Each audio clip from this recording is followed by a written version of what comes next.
Welcome to Conversations with Garmamie. This is episode 16. The Pan Am Games have wrapped up, but the Panamania continues as Toronto is hosting the 2015 Parapan Am Games from August 7th to the 15th. The Parapan Am Games consist of 16 sports, from athletics to powerlifting to swimming to wheelchair basketball, as well as the sport of Judo, to name a few. The Canadian visually-impaired Judo team consists of 4 competitors: Tony Walby, Justin Karn, Priscilla Gagné, and Alex Rodeman, along with their head coach Andre Sunday and the team leader Nathalie Gosselin. We're 1 week away from the opening day of the 2015 Parapan Am Games. This episode is a pre-Parapan Am Games episode with our main guest, Tony Walby. I'm actually well suited to fight him and his style of fighting, so we haven't really been concentrating too much on him. Along with appearances by head coach Andre Sunday. Get the athletes ready to focus at the right time, refocus at the right time. And Priscilla Gagné. Physically, I feel great. I have just my nagging shoulder, but other than that, physically great, mentally great. You seem very quiet and focused this morning. You seem very... how are you feeling? Feel great. It's still got just under 3 weeks till I fight. Under 3 weeks till I fight. So I feel fine. Where are you going? I leave from Montreal tomorrow, Monday the 27th. We're in Montreal for a training camp for 10 days, and then we come home here to Ottawa for a few days, and then we're off to Toronto for the Parapan American Games. Last time we spoke to you, you had returned from Korea, from the Worlds, right? Yep. And now you're heading to the Parapan Ams to compete. Yep. Yeah, I'm off to the Parapan American Games. I fight August 14th, and it's been confirmed that the Parapan American Games for North Americans is the last qualifier for the Paralympics in Rio in 2016. The Europeans have one qualifier left, the European Championships in November, but as far as the North American or the American side of the fighting, we're done after Parapan American. Who are you really focusing on? Are you focusing on one person in particular, a couple of... Describe who you're targeting. Well, 5 of the top 10 in the world are in the Americas, and we're really focused on those 5, and we've been training for their techniques, and we know them quite well. There's Dartanius Crockett out of the United States, the 2014 world champion. There's the Argentinian fighter who took 5th at the 2014 Worlds. He took 7th at this year's Worlds. He took bronze at the 2012 Paralympics. There's the Cuban, who's the defending Paralympic champion. He took 7th at the 2014 Worlds. He's a very, very strong competitor. There's the Brazilian Silva. He's the former minus 100 kilo or multi-time Paralympic medalist, multi-time Paralympic champion, multi-time Paralympic world medalist and world champion.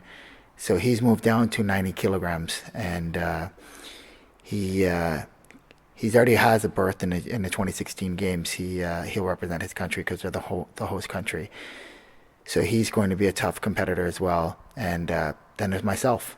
So there's 5 of us in this division that have the ability to win this division at the Parapans. And Dartanius out of the United States is the favorite, and we've been working on his... Really, he has one big technique, and we've been working on neutralizing that. The Argentinian is very, very strong as well. We've been working on strategies for him. The Cuban, I've never got to fight him. I've watched him fight a teammate of mine. I'm actually well suited to fight him and his style of fighting, so we haven't really been concentrating too much on him. And he's behind me in the rankings, and we're not too worried about him passing me in the rankings. And the Brazilian, I've got to train with him. I've got to fight him. I've watched him fight teammates over the years, so I'm really comfortable with what techniques he does and how he fights. But he will be a very, very difficult fight if I draw him. So we've been focusing on pretty much 3 fighters out of the Americas that are very, very strong and very, very highly ranked. and if I meet one of them in the in a semifinal or in a final, we have a strategy. I guess without revealing any of this strategy, obviously, can you give us a little bit more in regards to the American? You mentioned he has one major technique. If I mean, without revealing anything, can you give us an idea of what their strengths are and Well, there's doesn't matter to reveal it or not. It's not going to change the way he fights. It's not going to change the way I fight. He does. He's a very physically strong fighter. He's a very powerful fighter. He was a wrestler before. He was a wrestler. He is very, very good at countering and lifting. He has to be careful with his lifts because if you grab the legs, he's penalized. He has a very, very strong right ouchigari and a very, very strong right uchimata. But his ouchigari is his power technique, and we've been working on neutralizing that and hitting him before he hits us. I'm not too worried about fighting him on the ground. I'm a superior fighter on the ground. So if we get into a groundwork situation, that's where I'm going to be in an advantage. The 2 times I have fought him, the first time I fought him, he lifted me and countered me. The second time I fought him in Brazil last year, I slammed him, and the referee gave me a half point instead of a full point. And then he came back with his strong uchi and scored a full point. And I believe the match should have been over before he scored his full point. But I mean, referee makes their calls, and I'm looking forward to, if I have to fight him for a medal here, I'm looking forward to fighting him for a medal. I will not meet him before the medal rounds, as he's seeded number 1 and I'm seeded number 3. So we will be on opposite sides of the draw. So we will either, if we meet, it'll be in the gold medal match or the bronze medal match. And if he tries to attack me with his ochi, I will either counter it, block it, or slam him before he gets a chance. You didn't mention the Mexican. I believe you fought the Mexican before, right? He's going to be there?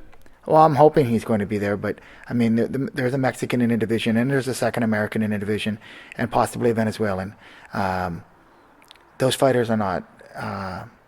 I'm not worried about those fighters. Mm-hmm. If I have to fight them, I will give everything I got, and I should walk away from them victorious. The Mexican is a young judoka. He's very inexperienced.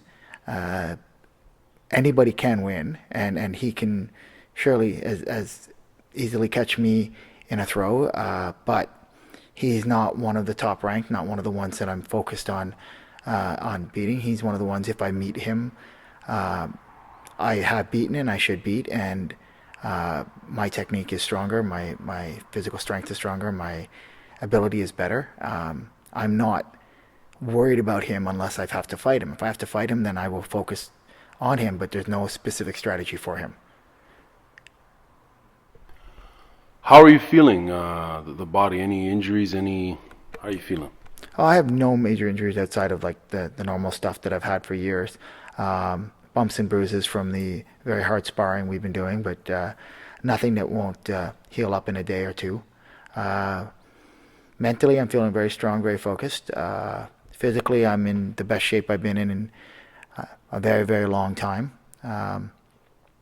We're training 6 days a week, and we're pushing hard. We're now going into our last couple of weeks of hard training, and then we will taper for the competition. My strength's good, my technique's good, my weight's good. I'm ready for this tournament. I've interviewed you, a couple of times now, if not more than a couple of times, and I'm always asking this particular question in different ways. But what does this mean? What does this competition mean to you in your journey? Well, this is our last qualifier for the Paralympic Games. I have to maintain my ranking. I need to get on the podium. Getting on a podium will guarantee me a spot in Rio, and if I don't get on a podium, it's for me it's a letdown. I mean, I should be on this podium. So I've trained hard for this podium, and like every tournament, I take it one tournament at a time, and this tournament means one step closer to Rio, and one step closer to the podium at Rio. So I focus only on that one tournament, and this is the one tournament I'm focusing on right now. So this tournament is the only one in front of me, and it means a great deal to to the Canadian team because it's our last chance to maintain our ranking. So it's going to be a big tournament. You're fighting on home soil. You're fighting in Toronto. What does that mean to you? Well, it'd be nice to. It's going to be nice. It's a major competition in Canada. I've fought major competitions in Canada before. This one here is the first major visually impaired tournament I'm going to fight in Canada, and it's going to be nice to have a hometown crowd scream for you, and it's going to be nice to actually not have any jet lag. That's going to be nice for a change, to be getting full night's sleep and not having any jet lag. But for the Americas, there's very little jet lag. Most countries are only a few hours, if that, off. Like the hard countries, like the Americans are only a couple hours off coming from Colorado. The Brazilians only an hour off. The Cubans the same time zone. The Mexicans 3 hours off, but I'm not worried about, like I said, the Mexican. The Argentinians only 2 hours off, so their jet lag's not going to be that big. So jet lag's not going to be a factor for this tournament for anybody. But the travel for them is much further. It's a strange place for them. For us, it's not. We're actually going to be arriving after the opening ceremonies. We're going to be arriving as late as possible to get to the athletes' village. We are going to train in Montreal with our peers right up to the end, and focusing and preparing, while other countries are starting to arrive next week. So they're going to be spending a week and a half, possibly 2 weeks in the village, only training amongst themselves, not being able to train with the rest of their team back home. So we have a bit of an advantage by being able to do that. Tell us a little bit about your fellow teammates and how they're doing going into this big international competition. Well, this being the last qualifier, it's stressful for some of the teammates. Justin Karn, 60 kilograms, he's right on the line of qualifying. He needs to win these Parapan American Games. If he wins them, it should give him enough points to push him into the top 10 and remain in the top 10 even after the European Championships. There's a few Europeans behind him that can push forward, and there's one European in front of him that he has to push past. But if he wins this tournament, it will give him enough points to qualify for Rio. Without winning this tournament, he's going to have a very difficult time qualifying. If he doesn't medal at this tournament, he has no chance of qualifying. Priscilla Gagné, our 52-kilo girl, right now she's sitting in 6th place in the world, and she needs to medal at this tournament, and she actually is favored to win this tournament. The Brazilian is in this division, and she has the ability to beat the Brazilian. The Brazilian is the only one in this division that should give her a run for her money in the Americas. But the way she's been training and the way she's been focusing, the way she's been looking, she should win this competition, and she's sitting good to qualify for Rio.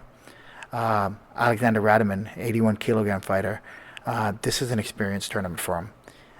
He's been on the team for 3 years now. Well, he was on the team many years ago, and then he's back on the team for the last 3 years. He does not have a chance to qualify for Rio, and he knows this. But this is a tournament where he gets to fight against one of the best in the world from Mexico, one of the top in the world from Cuba. He'll have a really good tournament and get some more experience and make his push for 2020 after the Rio Games. So he'll get another year training with the team before the qualification begins for Japan in 2020. And he's moved to Montreal, and he's starting to look really, really strong, really, really good. It's just we're running out of road for him to qualify. And then there's myself. I'm sitting in a qualification position right now. I just must maintain my ranking out of this tournament, and I'll qualify for Rio next summer and have one more strong year of training and go into Rio ready to get on that podium. What is your coach saying? Generally speaking, about you and the fellow teammates, what's the coach saying? Well, the wonderful thing about our coach is that he's, some people call him a man of few words, but the few words he does use, he's always honest with you. He doesn't try to inflate your ego. If you're doing something that's wrong, or you're doing something that's not productive, or you're lacking in something, he will tell you what you're lacking in. but then he'll show you how to gain it. I'm not a very fast fighter. I'm a slow, methodical fighter. So he's not tried to increase my overall speed, but he does try to make my feet move faster and make my body move faster. But he's told me I'm not going to get any faster, so we should focus on other stuff. So we've been focusing on other areas that'll work for me. But he's a very, very strong coach. He's one of the most knowledgeable coaches I've ever worked with, and I've got the opportunity to work with him for decades now. And in Canada, I believe he is the most knowledgeable and the strongest coach we have. We're fortunate to have him as our VI coach.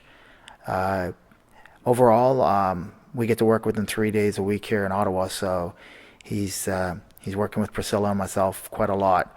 And a lot of the stuff that he's been working with us has been very, very positive. His comments have been very, very positive.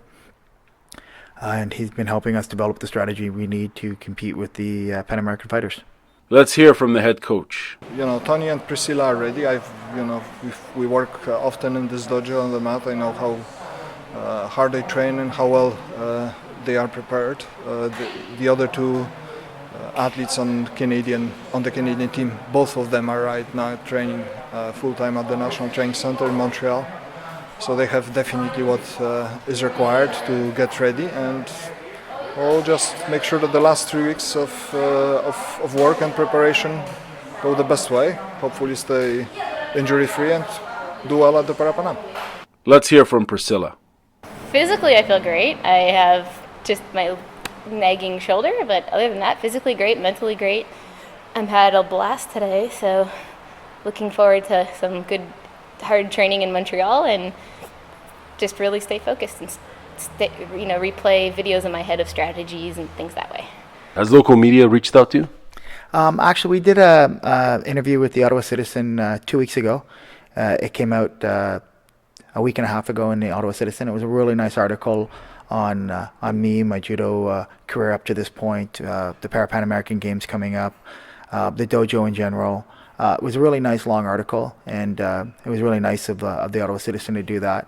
CBC has tried to come and interview Priscilla and myself, but scheduling conflicts, they're so busy with the Pan Am Games going on that we haven't really touched base yet, but we will be hopefully meeting with them before we go off to Toronto. It'd be nice if the city of Ottawa does know that we have a couple of para-athletes going for judo. They've done some articles on some of the other para-athletes going to the Parapan American Games from track and field and cycling and that. But the Citizen has reached out and did an article on me, and CBC has been trying to schedule something. And then as yourself, you're part of that media crowd.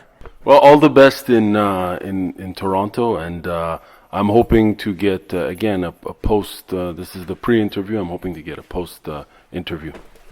Oh, of course, we will.